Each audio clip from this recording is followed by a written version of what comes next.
Hello friends, I am Mohit and today we will study about the 7th chapter of our English textbook, The First Flight, whose title is Glimpses of India. तो glimpses मतलब होता है झलक। इस chapter में India को झलक के बारे में बताएंगे और इस चैप्टर को 3 भाग में बांटा गया, जिसमें पहला भाग है अ बेकर फ्रॉम गोवा। तो आज हम लोग इसी के बारे में पढ़ने वाले हैं, जो कि लिखा गया लूसियो रॉड्रिग्स के द्वारा। The Baker from Goa.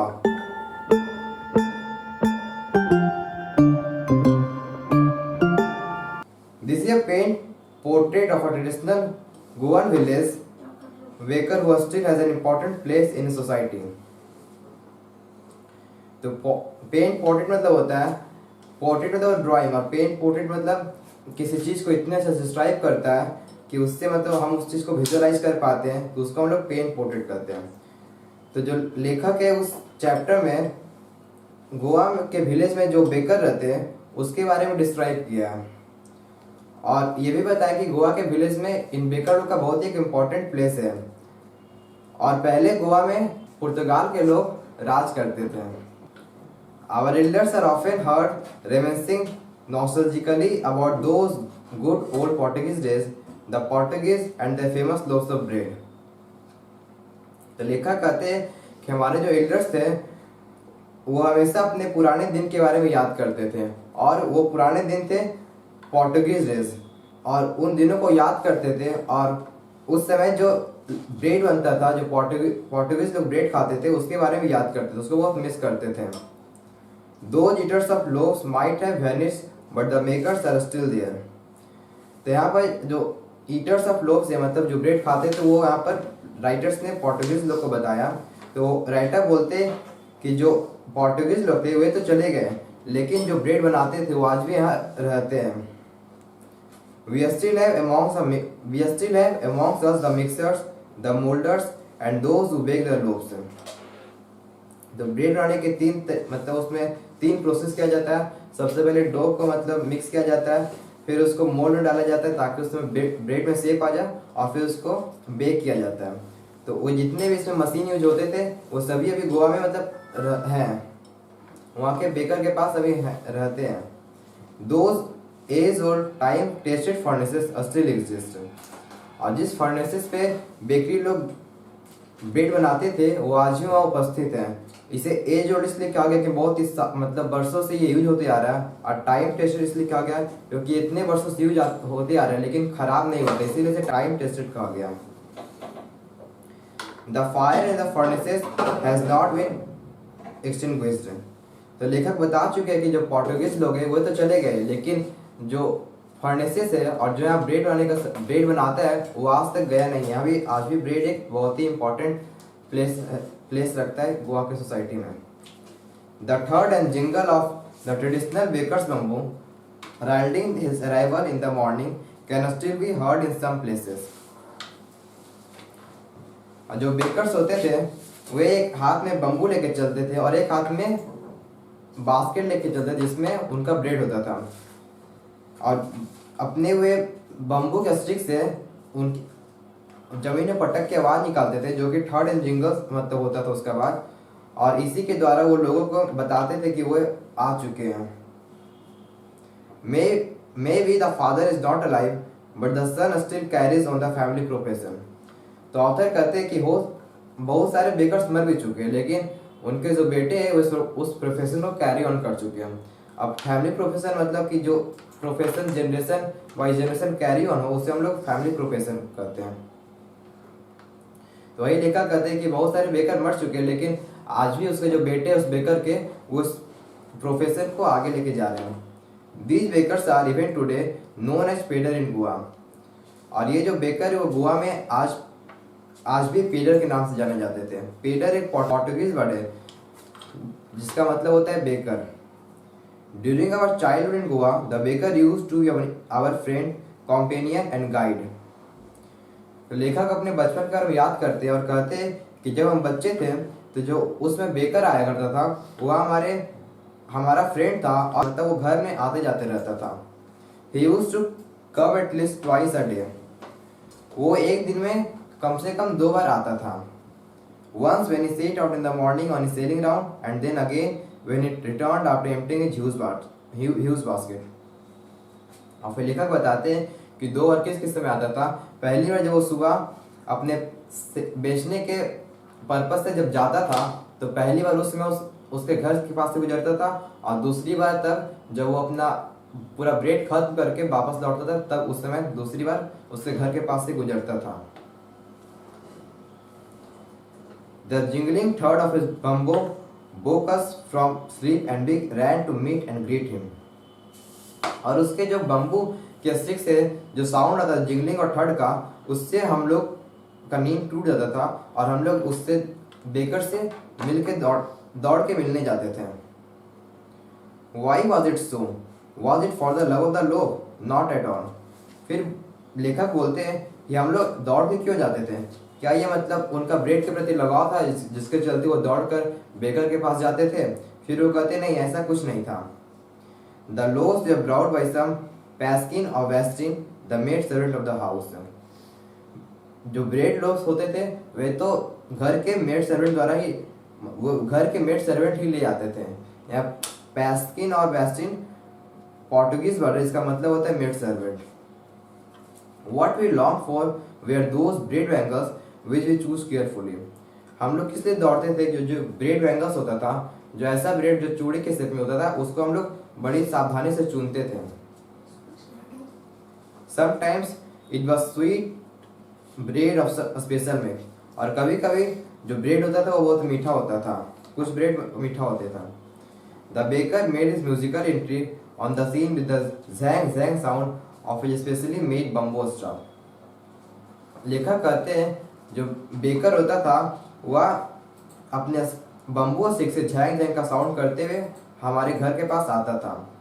One hand supported the basket on his head and the other banged the bamboo on the ground. एक हाथ से वो अपने बास्केट को सपोर्ट करता था जो उसके माथा पर होता था, और दूसरा हाथ से वो बम्बू जमीन में पटकता था जिससे झैंग झैंग आवाज निकलता था। We kids would be pushed aside with a mild rebuke and the loaves would be delivered to the servant. हम जितने बच्चे होते थे हम लोगों को थोड़ा सा डांट डपट के वहां से भगा दिया जाता था, और जो हमारे घर के मेड सर्वेंट होते थे उन लोग ब्रेड लेते थे। He would greet the lady of the house with good morning and then place his basket on the vertical bamboo. तो बेकर जब हमारे घर के पास आता था तो वो जितने भी हम लोग के इल्डर्स होते थे उसके साथ बहुत ही अच्छा व्यवहार करता था और सबके साथ गुड मॉर्निंग कह के पेश आता था, और फिर वो अपने बास्केट को अपने बम्बू स्टिक पे रख लेता था और फिर अपने ब्रेड को डिस्ट्रीब्यूट करता था। We kids would be pushed aside with a mild rebuke, loaves would be delivered to the servant. हम जितने बच्चे होते थे दौड़ के चले जाते थे बेकर के पास, तो हम बच्चे को थोड़ा सा डांट डपट के वहां से भगा दिया जाता था, और जो घर के मेड सर्वेंट होते थे उससे ब्रेड डिस्ट्रीब्यूट किया जाता था। What we wouldn't give up. We would climb a bench or the parapet and peep into the basket somehow. लेकिन हम बच्चे कभी मतलब इतनी आसानी से हार मानने वाले नहीं थे। हम लोग कभी बेंच पे चढ़ जाते थे या फिर घर के जो साइड में रेलिंग होता है उस पर चढ़ के हम लोग देखते थे उस ब्रेड बैंगल को जो उसके टोकरी में होता था बेकर के। I can still recall the typical fragrance of those loaves. तो बेकर कहते हैं कि मुझे आज भी उस ब्रेड लोव्स के उस फ्रैग्रेंट मतलब स्मेल उसका याद है कि किस तरह उसका सुगंध था। Loaves for the elder and the bangles for the children. तो घर में इल्डर्स के लिए लोव्स आता था और बच्चे लोगों के लिए ब्रेड बैंगल्स आता था जो कि चूड़ी के शेप में होता था, और लोव्स जो होता था रेक्टेंगुलर शेप का होता था। Then we didn't even care to brush our teeth or wash our mouths properly. उसका लेखक कहते हैं कि जब ब्रेड बैंगल आता था हम लोग के घर में तो उसके बाद हम लोग को ये भी ध्यान नहीं रहता था कि हम लोग को ब्रश भी करना है या फिर हम लोग को मुंह भी धोना है।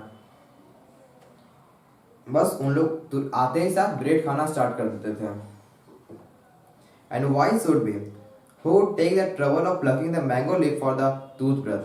और फिर लेखक बोलते हैं कि फिर हम लोग को ब्रश करना ही क्यों चाहिए था? हाँ, इतने परेशानी क्यों, हम लोग इतना परेशानी क्यों झेले कि हम लोग मैंगो के उसके डंठी से मैंगो के लीफ को खा रहे फिर उसको टूथब्रश बनाए फिर उससे ब्रश करें। And why was it necessary at all? और ये सब इस सब की जरूरत ही क्यों है? The tiger never brush his teeth. तो उसको फिर जस्टिफाई करते हुए कहते हैं लेखक कि शेर भी मतलब बाघ भी तो कभी अपने मुंह मतलब ब्रश नहीं करता है। Hot T could wash and clean up everything so nicely after all. उसके बाद वो कहते हैं कि जो गर्म चाय हमारे मुंह के सभी गंदगी को आसानी से धो देता है। Marriage gifts are meaningless without the sweet bread known as the bol, just as a party or a fest loses its charm without bread. लेखक इस ब्रेड के महत्व को बताते हुए कहते हैं कि अगर कोई मैरिज गिफ्ट, अगर किसी शादी में कोई गिफ्ट दे रहा है, अगर उसमें वो ब्रेड नहीं दिया, स्वीट ब्रेड जिसको सब लोग बोल करते थे, तो उस गिफ्ट का कोई मतलब ही नहीं होता था, उसका वैल्यू ही नहीं होता था जब तक उस गिफ्ट में ब्रेड नहीं कोई देता था। और ये भी बताते हैं कि अगर पार्टी में कोई ब्रेड का मतलब कोई ब्रेड नहीं बढ़ता था तो उस पार्टी का पूरा मतलब जितना आकर्षण होता था सब खत्म हो जाता था। Not enough can be said to how important a baker can be for a village। अब इससे ज़्यादा क्या इंपॉर्टेंट हो सकता है कि मतलब ब्रेड के बिना कोई मैरिज गिफ्ट नहीं हो दे सकता है, और किसी पार्टी में मतलब ब्रेड जरूरी ही जरूरी है। The lady of the house must prepare sandwiches on the occasion of a daughter's engagement. उसके बाद ऑथर कहते हैं कि अगर किसी घर में किसी लड़की का शादी हो तो उसकी,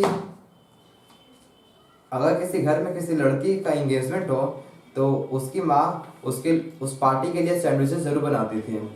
cakes and bolinhas are a must for Christmas as well as other festival. लेखक कहते हैं केक्स और बोलिनहास एक मतलब ब्रेड का एक टाइप है, तो बोलते हैं कि क्रिसमस के लिए केक्स और बोलिनहास तो बहुत ही इम्पोर्टेंट था। Thus the presence of baker's furnace in the village is absolutely essential। अतः हम गोवा के विलेज में वो जो फर्नेस होता था बेकर्स का, उसका रहना बहुत ही आवश्यक था। The baker a bread seller of those days had a peculiar dish known as the kabai. लेखक कहते हैं जब पोर्टुगीज डेज में बेकर एक टिपिकल ड्रेस पहनता था, मतलब एक ही टाइप का ड्रेस पहनता था, और उसको सब लोग कवाई कहते थे। It was a single piece long frock reaching down to the knees. और ये ड्रेस होता था वो एक लंबा फ्रॉक टाइप का होता था जो कि नीच के नीचे तक पहुंचता था। In our childhood we saw bakers wearing a shirt and trousers which were shorter than full length ones and longer than half pants। फिर लेखक अपने बचपन को याद करते हुए कहते हैं कि जब हम बच्चे थे तो हम बेकर को देखते थे कि वो एक शर्ट पहना रहता था और एक ट्राउजर पहना रहता था जो कि फुल भी नहीं होता था और हाफ भी नहीं होता था, मतलब 3/4 होता था। Even today, anyone who wears a half pant which reaches just below the knee invites a comment that he is just like a pedal। और आज भी अगर कोई गोवा में मतलब 3/4 पैंट पहनता है तो उसमें मतलब सब उसको बोलते हैं कि तुम पेडल की तरह ड्रेस पहने हुए हो। The baker usually collected his bills at the end of the month. और जो बेकर होते थे वो नॉर्मली अपना जो बिल होता था वो महीने के अंत में लेते थे, जैसे महीने के अंत में लेते थे। Monthly accounts used to be recorded on some wall in pencil. और जितने भी मतलब अकाउंट होता था कि कितना ब्रेड लिए सबका पैसा, वो सभी लोग अपने घर के दीवार पे उसको रिकॉर्ड करके रखते थे। Waking was indeed a profitable profession in the old days. और ये बेकिंग का जो प्रोफेशन था वो वास्तव में मतलब एक प्रॉफिटेबल प्रोफेशन था, मतलब इससे बहुत प्रॉफिट होता था। The baker and his family never starved. और बेकर और उसके फैमिली कभी भी मतलब भूखे नहीं रहते थे। He, his family and his servants always looked happy and prosperous। Baker, उसका फैमिली और उसके जितने भी सर्वेंट होते थे वो हमेशा हैप्पी रहता था। Their plump physique was an open testimony to this। उनका जो मतलब मोटा शरीर होता था वो मतलब एक उसका एक गवाही होता था कि वो ये बेकिंग एक प्रॉफिटेबल प्रोफेशन है। Even today, any person with a jackfruit-like physical appearance is easily compared to a baker। आज भी अगर कोई गोवा में जैकफ्रूट की तरह उसका अपीयरेंस हो, जैकफ्रूट मतलब फूला रहता है, अगर उसकी तरह उसका अपीयरेंस हो तो लोग ये कह सकते हैं कि लोग उसे आसानी से बेकर से कंपेयर कर देते थे। थैंक यू दोस्तों, इसी के साथ ये चैप्टर खत्म होता है।